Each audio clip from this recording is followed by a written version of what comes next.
different perspective and something that I haven't done up until now.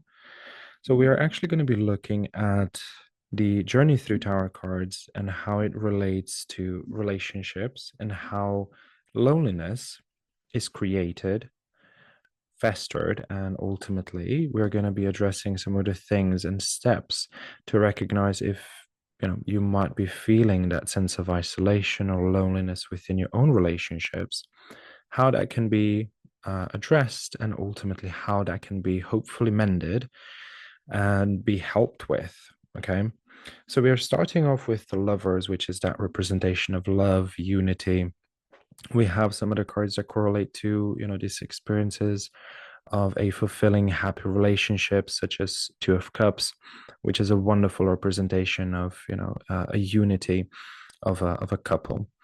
So for the purposes of this audio, I'm going to be using the lovers as the reference point since it is the first card in the major arcana in the tarot system that is representative of some sort of union, of some sort of duality of two energies being brought together in a possibly romantic way. So we're starting off with the lovers, and that is that, sort of honeymoon stage, that sense of fulfillment, that sense of happiness, the blessing, and everything else. As a focal point, I have actually pulled up the Five of Cups as a sense of, things that might not be working within the relationship. Whilst there is a sense of fulfillment in some things, there are other parts of the relationship that may not be completely fulfilling and satisfying everybody's needs.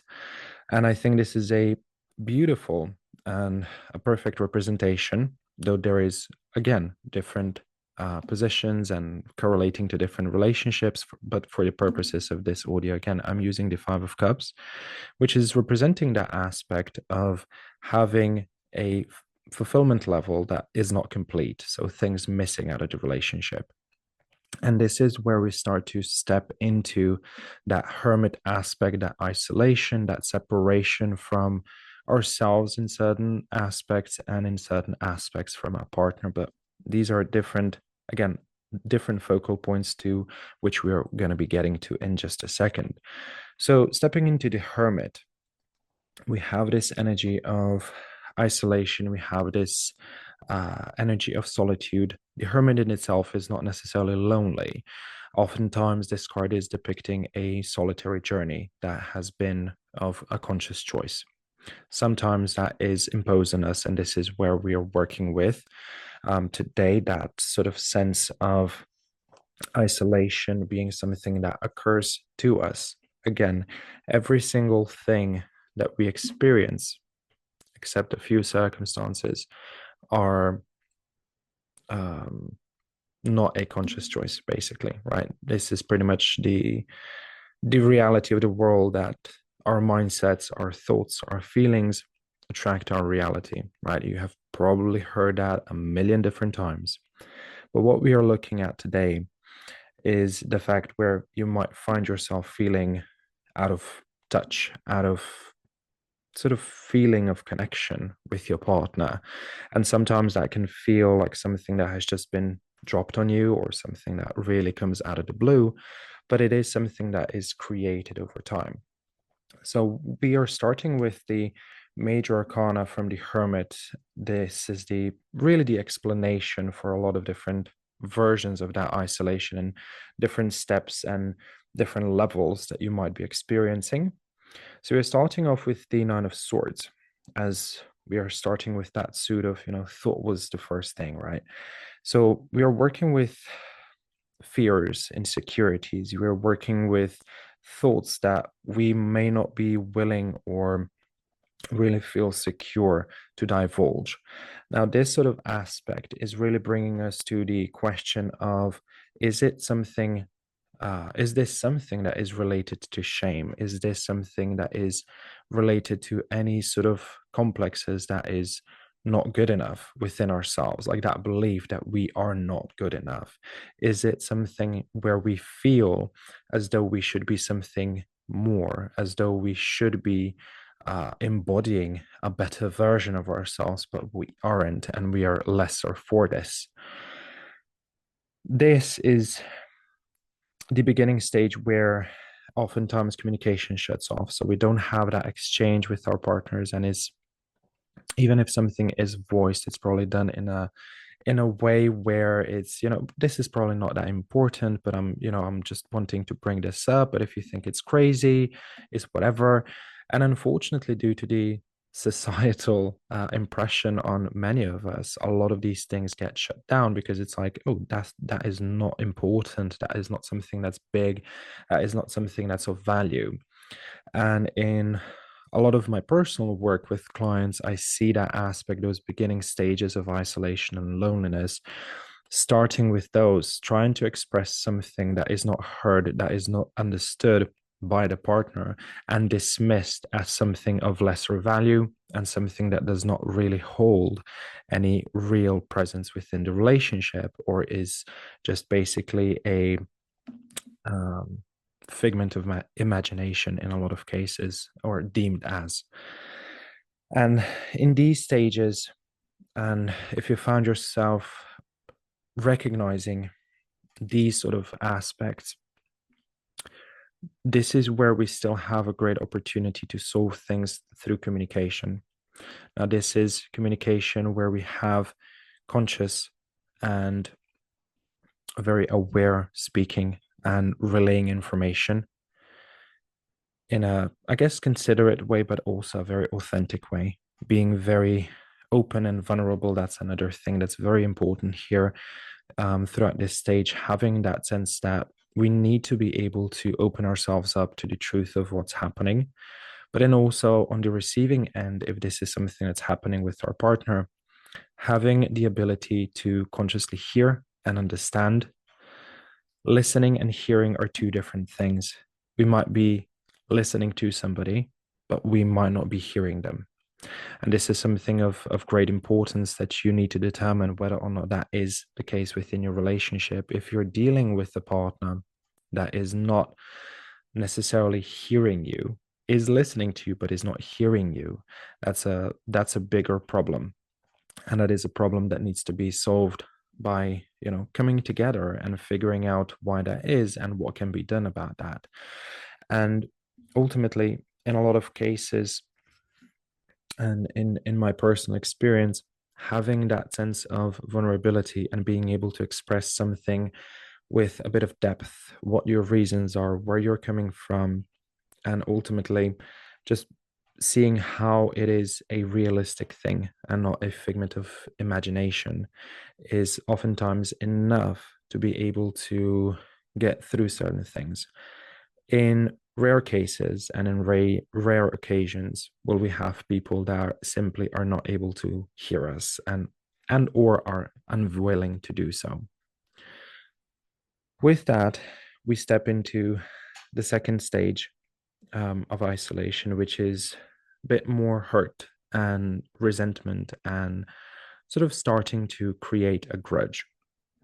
And through that sense of not being heard, not being listened to, we step into this sense of, now I'm gonna treat you the same way. I'm not gonna do, the things that you want me to do. I'm not going to be hearing you out. I'm not going to be listening to your ideas, or your desires or your wishes. And this is where we start to form that resentment and anger towards the person that we're with. Now, this further creates a bigger distance between ourselves and the partner. We still have that opportunity to fix things through communication. Communication is, in most cases, the real and proper answer to everything, just being able to authentically speak your truth. In some cases, separation or distancing is, distancing in a sense of not playing hot and cold, because that's definitely not healthy, but distancing in the sense of completely stepping away. Sometimes this is the best choice. But again, depending on the circumstances that anyone might be personally dealing with, we have a choice to make. And with these Nine of Wands, we have this great sense of hurt already starting to form, and feeling overwhelmed, and feeling as though so much is already on our plate. And this is where we have that sense of internalizing things, beginning to really internalize things and sort of suffering in silence, that term sort of popping up. And this is oftentimes um, enforced by the contributing factors of feeling like we deserve this, or as though this is something that we have brought upon ourselves. Now, a healthy relationship should be able to prove that that is not the case. Because rarely are there people that are genuinely evil and that wish harm upon us. Not to say that they don't exist, but there are rare occurrences where that is genuinely just a person's nature. Oftentimes, this has contributing aspects if the behavior is unhealthy or abusive. And, we, not that that is any sort of excuse, but we also have to look at these circumstances of both ends in order to be able to cohesively look at the situation. So, with these none of ones, we have that sense of internalization. And this is where we start to create slowly that shadow aspect, things that ultimately create behaviors, approaches where our decisions start to be affected by the subconscious. So, with this stage, we already have a little bit more work to do. Yes, communication is still the answer if you want to figure things out. But then we also have to look at the things in our behavior that might be actually promoting that greater divide that is being created. Because due to that resentment and anger, oftentimes we will lash out and we will create a greater sense of distance. And that's when we have, those sentences like, you're crazy for doing this, or you're crazy for saying that. Like, how could you ever believe that? That are happening both in men and women, equally so. But this is where we start to then step into those behaviors that we probably wouldn't be doing, or that we wouldn't be that type of person, sort of becoming a different version of ourselves. That's sort of step two, basically, with these none of ones.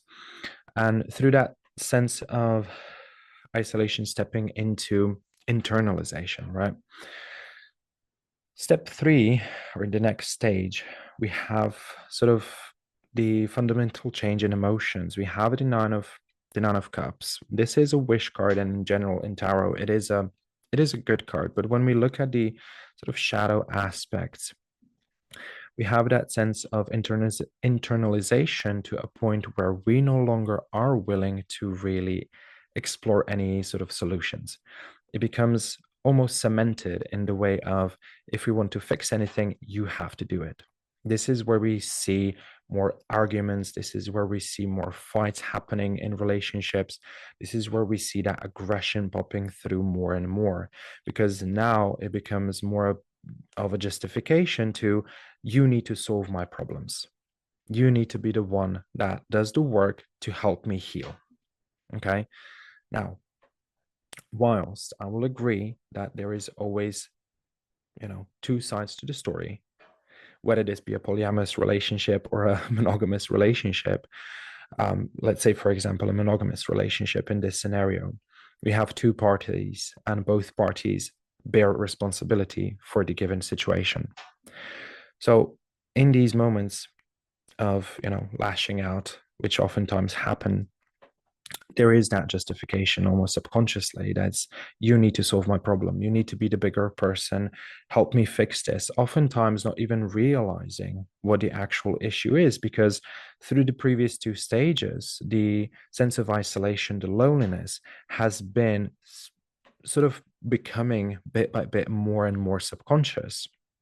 And the subconscious aspect happens because there is fragmentation, right? Anything that is in the subconscious is a process of fragmentation. Now, fragmentation occurs as a safety mechanism to protect us, to protect our body.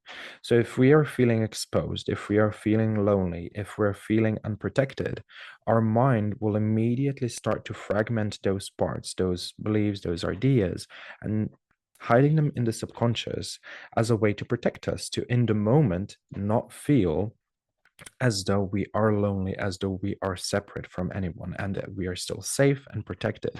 So this is where we have those Five of Cups coming into play, where they have that sense of, there is things missing, but we still have some things, right? So the brain will leave out some of the good things to be seen, but then take a lot of that negativity into the subconscious.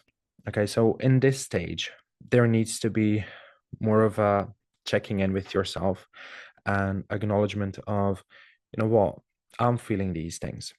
The person that's with me, my partner, is not responsible for that sense of isolation entirely right now. They are not responsible for my healing process, more so. Again, that isolate, and when I say that, not responsible for my isolation, I don't want to be that to be mistaken for anything.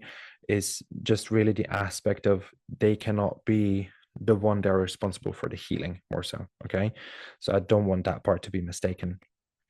So I'll retrack on that and say they cannot be responsible for the healing. So there needs to be a personal acknowledgement of there is something happening here. We need to address this. And this starts with me. So this is where personal accountability for the situation occurs. Should I have spoken up sooner? Should I have fought harder to get these things, to address these things earlier? Should I have maybe stepped away entirely in order to avoid getting into this situation? Now, I do not like working with shoulds because shoulda, coulda, woulda always ends up being a tangent that never ends. So instead of going into that, it is addressing the current state and the current situation. So we can't go back and change things. What we can do is help the current situation. So in this sort of third stage, where we have that resentment and anger, we have to look at what is causing them, what are the internal fears and emotions pushing those sensations and those sort of expressions of anger and frustration, because in those we will be able to find the things that can heal us, and those can be appropriated into the relationship by both partners. Again, it starts with us as the focal point. We are in control of our lives, and if that healing, if that process can be done within a relationship, that's great. Sometimes it does mean that we need to step away from the relationship. Now, this is also a stage at which a lot of relationships will fall apart because it becomes all about the anger, the frustration, the begrudgment, and there is no real addressing what was behind those things. And if there is, and there is no real acknowledgement of how we ourselves might have contributed to that by either not stepping away earlier or either not addressing that earlier with more force, whether we felt that it was inadequate, whether we felt whatever in that moment. That again is a personal thing. And, you know, this might be a bit controversial and calling people out, but at the end of the day, we are responsible for ourselves, for our feelings. Nobody else can make us feel anything. It is our own perception and sense of self that creates those feelings, right? We fall in love, but we fall in love because of the things that we perceive about that person, not because they have poured those feelings into us. Okay. So this is where there needs to be that acknowledgement of the subconscious. This is where it's a must, because at this stage we definitely have those things popping through, and there might be some very obvious things happening at the surface, but there are also things that are happening in the subconscious.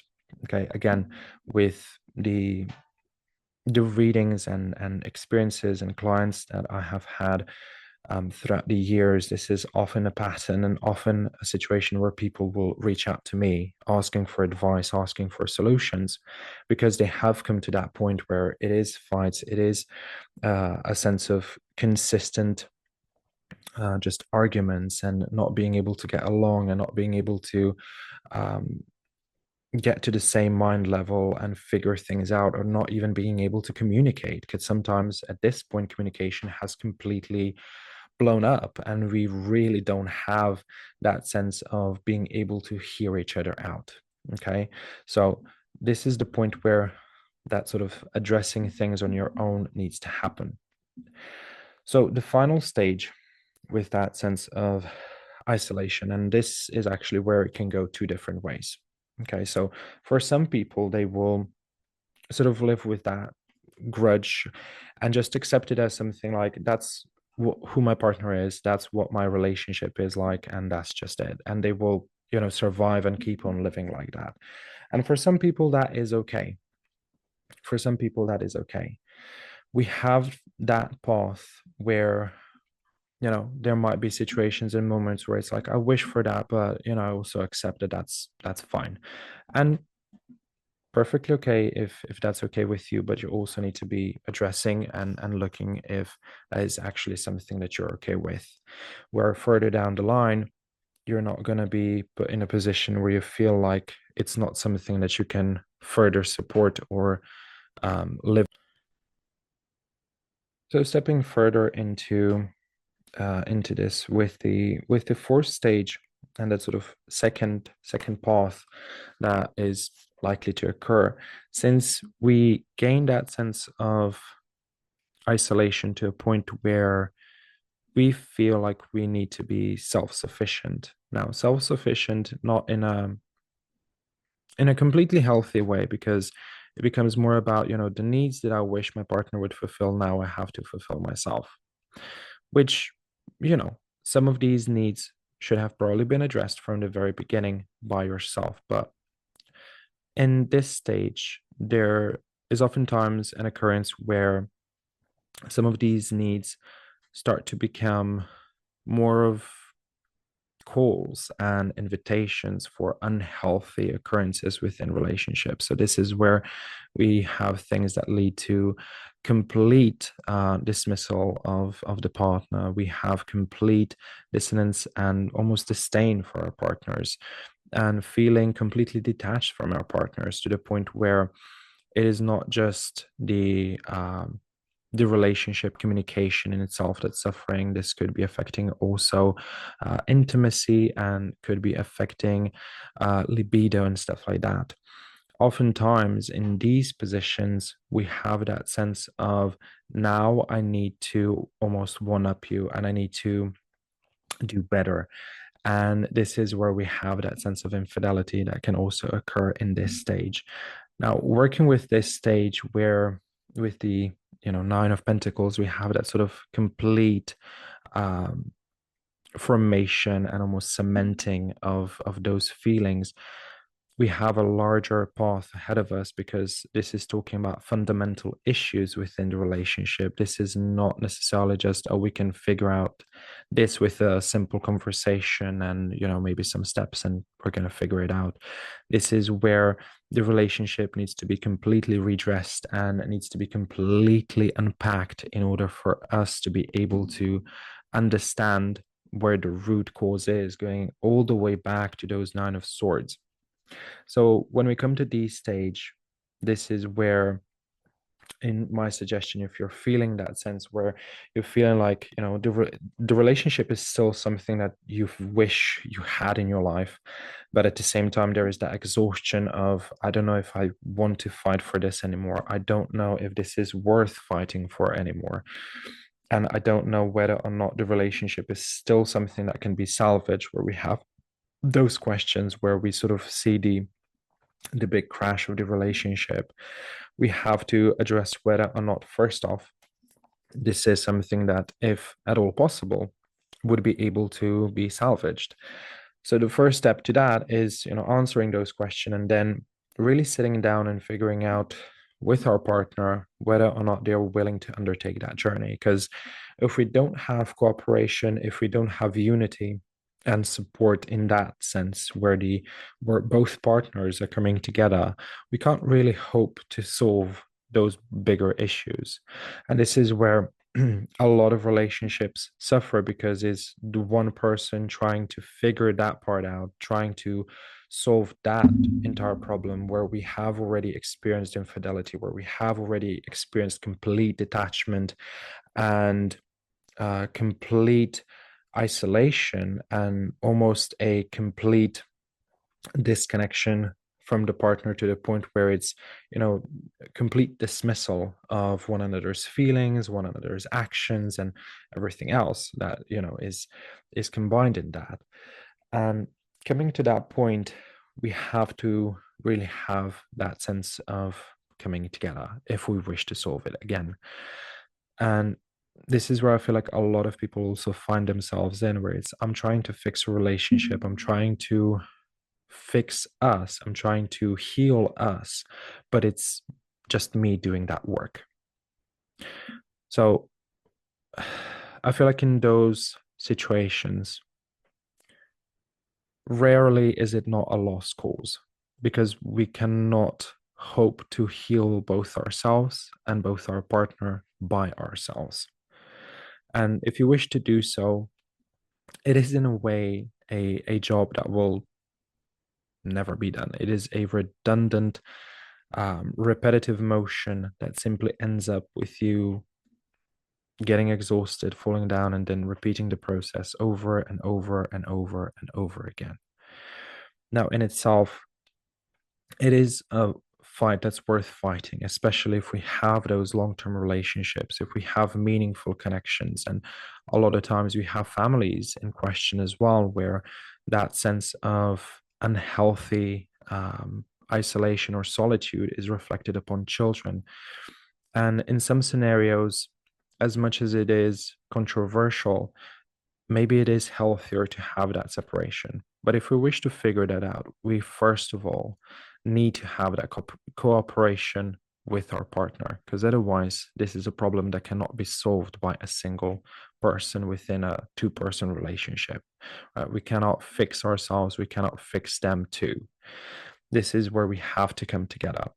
Past that point, I feel like if we have that cooperation, we can really go back to what the root causes are. We can then go into deeper communication and explanation of how and what needs to be done, what it is that both parties need, desire, and yearn for within the relationship, what type of treatment, what type of behavior, what type of approach.